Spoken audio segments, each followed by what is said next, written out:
Hi guys, सब बच्चों को प्यार भरा नमस्कार। तो भाई बेहद इंपॉर्टेंट वीडियो है। सबसे पहला पेपर आ रहा है हमारा अकाउंट्स का और हम सब ये चाहते हैं कि उसमें मैक्सिमम से मैक्सिमम मार्क्स जो है स्कोर करें। और जब पहला पेपर हमारा अच्छा होता है तो ऑब्वियस सी बात है बाकी सारे पेपर्स के लिए हम थोड़ा सा निश्चिंत हो जाते हैं और हमें लगता है कि हाँ भाई अब तो अपना ग्रुप निकल जाएगा। तो ऐसी क्या स्ट्रेटेजी हम अपनाएं कि हमारे बेस्ट से बेस्ट मार्क्स इसके अंदर आ जाएं, वही स्ट्रेटेजी इस वीडियो के अंदर डिस्कस करने वाले हैं। फटाफट से लिखकर बातचीत करूंगा, ज्यादा बेटर कम्युनिकेट कर पाते हैं हम सभी। अकाउंटिंग की बात कर रहे हैं, बेस्ट एग्जाम स्ट्रेटेजी। तो हमने क्या करना है भाई, ऐसे लिख लेते हैं best preparation strategy. So what are the three aspects. मैंने इसकी स्ट्रेटेजी को तीन पार्ट में डिवाइड किया। Three aspects of this. सबसे पहला एस्पेक्ट रहेगा, then second aspect and the aspect number 3। सबसे पहले बात करते हैं अकाउंटिंग स्टैंडर्ड्स की, उसके बाद बात करेंगे चैप्टर्स की, and the lastly we shall talk about other important material,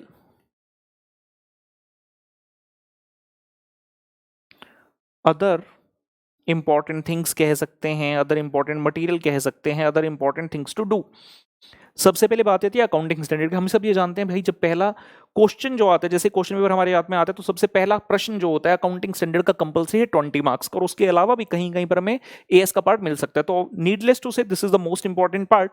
तो हमने सबसे पहले इंपॉर्टेंस इस भाग को देनी है अपनी प्रिपरेशन के वक्त। जैसा कि मान लीजिए हमारा पेपर अगर 6 तारीख को है, तो हमने 4 तारीख को सबसे पहले अपने अकाउंटिंग स्टैंडर्ड्स को कोशिश करनी है कवर करने की। और जब जहां तक देखा गया है, जो ग्रुप 1 है उसके अंदर एएस कम है, ग्रुप 2 के अंदर यानी कि एडवांस अकाउंट के अंदर एएस काफी ज्यादा है। तो ग्रुप 1 वाले एएस आपका ज्यादा समय नहीं लेंगे। इसको करने के लिए आप क्या करेंगे, यूट्यूब पर जो हमारा अकाउंटिंग स्टैंडर्ड मैराथन है, you shall take the help of that. Accounting standard marathon, जिसके अंदर सारे के सारे standards with almost 100% coverage of concepts बताए गए हैं, उसको आपने कर लेना। उम्मीद करता हूं उसको आपने पहले कभी ना कभी देख रखा होगा और नोट्स आपके पास होंगे। तो फटाफट से क्विक रीजन के लिए आपने यूट्यूब पर लगा लेना, थोड़ी एक्स्ट्रा स्पीड करते हुए आपने वो सारे स्टैंडर्ड जो आपके सिलेबस के लिए एप्लीकेबल है वो देख लेने। सीआईपीसी वाले बच्चों के लिए थोड़े से स्टैंडर्ड इधर उधर हो सकते हैं, तो अकॉर्डिंगली अपने सिलेबस के हिसाब से आप वो सारे स्टैंडर्ड वहां से आराम से ध्यान से देख लेंगे, तो आपके एएस की अच्छी सी रिवीजन वहां से हो जाएगी। ठीक है ना। और मुझे कुछ इसके बारे में ज्यादा कहने की आवश्यकता नहीं है भाई, 5 लाख के आसपास व्यूज होने वाले हैं, तो आप लोग खुद समझदार हैं दैट कितना पावरफुल सेशन ये हमारा रहा है। उसके बाद बात आती है चैप्टर्स की। चैप्टर्स का मतलब है एएस के अलावा जो आपका सिलेबस है, जैसे इंश्योरेंस क्लेम का चैप्टर है, loss of stock, loss of branch, departmental, single entry etcetera, ये सभी चैप्टर्स के लिए हमने क्या करना, ये इनका नंबर आता है नंबर 2 पर मैंने रखा। चैप्टर्स को हमने क्या करना, बहुत अच्छे से हमने इसकी दोनों एस्पेक्ट कवर करने। एक एस्पेक्ट है कॉन्सेप्ट और दूसरा एस्पेक्ट है क्वेश्चन। ठीक है ना। जहां से भी आपने क्लास लिया ऑब्वियसली वहां पर आपको कॉन्सेप्ट जरूर पढ़ाए गए होंगे। अगर आप मेरे स्टूडेंट हैं तो बहुत डिटेल में आपको कॉन्सेप्ट मैंने पढ़ाए हैं। फिर बात आती है क्वेश्चन की। इंपॉर्टेंट ये रहता है बच्चे के लिए, कठिन काम ये रहता है कि यार एग्जाम से पहले दिन मैं क्वेश्चन कौन से करूं। तो थोड़े समय पहले, कुछ दिन पहले मैंने एक वीडियो डाली थी जिसमें हमने क्वेश्चंस के बारे में बताया था कि इंपॉर्टेंट क्वेश्चंस जो हैं हमने अलग से दे दिए हैं सभी बच्चों को। चाहे आप मेरे स्टूडेंट हैं तो आप बच्चों के साथ एक लिस्ट शेयर कर दी गई थी, और अगर आप नॉन आरएसएस स्टूडेंट हैं तो आपके लिए हमने हर चैप्टर का एक अलग से बुकलेट बना दिया था जो टेलीग्राम चैनल पर बिल्कुल फ्री ऑफ कॉस्ट उपलब्ध था। तो वो वाले क्वेश्चन सारे के सारे आपने डेफिनेटली कर लेने। उसके अलावा देयर वर 2 चैप्टर्स। एक चैप्टर था ब्रांच और एक था रिडेम्पशन ऑफ डिबेंचर। क्योंकि रिडेम्पशन ऑफ डिबेंचर में हाल ही में चेंज हुआ था, तो ये चैप्टर ऑब्वियसली बेहद बेहद इंपॉर्टेंट है। मैंने यूट्यूब पर 4 सेशन में पूरा चैप्टर कराया था। अगर किसी ने अब तक नहीं देखा तो ये वाला चैप्टर देखकर चले जाओ, एग्जाम में 10 नंबर का क्वेश्चन आने का गारंटी है।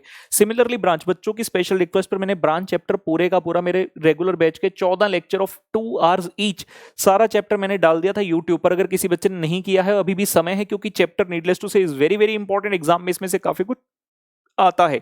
तो आप इन दोनों चैप्टर को मेरे यूट्यूब से कवर कर सकते हैं with full detail, with full detail. उसके बाद बात आती है अदर इंपॉर्टेंट थिंग। सर ये तो कर लिया, इसके अलावा और क्या करें कि हमारे बहुत अच्छे मार्क्स आ जाएं। Very wonderful question. तो हमने क्या करना है, इंस्टीट्यूट की जो 2 लेटेस्ट आरटीपी रहे, RTP of May 2021 and RTP of November 2020, ये करके जाना।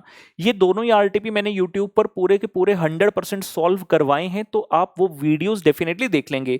उसके अलावा जो इंस्टीट्यूट ने आईसीएआई ने एग्जाम लिया था नवंबर 2020 में, वो वाला क्वेश्चन पेपर भी मैंने पूरा डिटेल में डिस्कस किया था, जिसका वीडियो यूट्यूब पर मिल जाएगा, एक वो आपने कर लेना। उसके अलावा अगर आपको लगता है समय है आपके पास और आप कुछ और क्वेश्चंस करना चाहते हैं, तो यहां पर बात आएगी टेस्ट पेपर्स की। जी हाँ, जैसा कि पूरा भारत जानता है, जितने भी सब्जेक्ट हम लेते हैं, accounts, cost, advance account and FME को, सभी सब्जेक्ट्स का आरटीपीओ क्वेश्चन पेपर हो, वो सब चीजें डिस्कस करते हैं। और साथ ही साथ हर चैप्टर का, हर सब्जेक्ट का टेस्ट लिया जाता है, which is again free of cost for the students of all India. तो हम हर अटेम्प्ट में ऐसा करते हैं। तो मई 2021 वाले अटेम्प्ट के लिए भी मैंने कुछ टेस्ट लिए थे, जिसमें 2 टेस्ट थे chapter wise, there were 2 test chapter wise, मतलब 2 टेस्ट थे 50-50 नंबर के, दोनों में चैप्टर्स डिवाइडेड थे, वो वाले टेस्ट, और एक था 100 मार्क्स का टेस्ट। ये टेस्ट और इसका सॉल्यूशन भी आपको बड़े इजीली टेलीग्राम चैनल से मिल जाएगा। तो अगर आप इतनी चीजें कर लेते हैं, these are minimum things to do. आप आरटीपी 2 छोड़ नहीं सकते, क्वेश्चन पेपर छोड़ नहीं सकते, और जो टेस्ट पेपर मैंने लिए हैं गिन कर, चुन कर उसमें क्वेश्चन डाले हैं। तो बहुत ही जबरदस्त तैयारी अगर आप हो जाएगी आपकी, अगर आप इन सभी चीजों को फॉलो करते हैं। और जहां तक मेरी ब्लेसिंग्स और मेरी विशेष के साथ है बेटा, तो हमेशा मैं आपके साथ रहा हूं till the last day of exam, और इस बार भी ऐसा ही होगा। आप इस स्ट्रेटेजी को फॉलो करिए, एंड ये सारी चीजें आपकी 5 तारीख तक खत्म हो जानी चाहिए। 6 तारीख जिस दिन आपका एग्जाम है, उस दिन का जो भी एग्जाम तक का समय है, उसमें हमें कैटेगरी वाइज 1 2 3 जैसे मैंने बनाया, पहले एएस, फिर चैप्टर, और फिर अदर इंपॉर्टेंट थिंग्स, इन सबकी हमें फटाफट से बार बार रिवीजन करते जानी है, सो दैट एग्जाम में बहुत अच्छा रिजल्ट हमारा आ जाए। बाय बाय दोस्तों।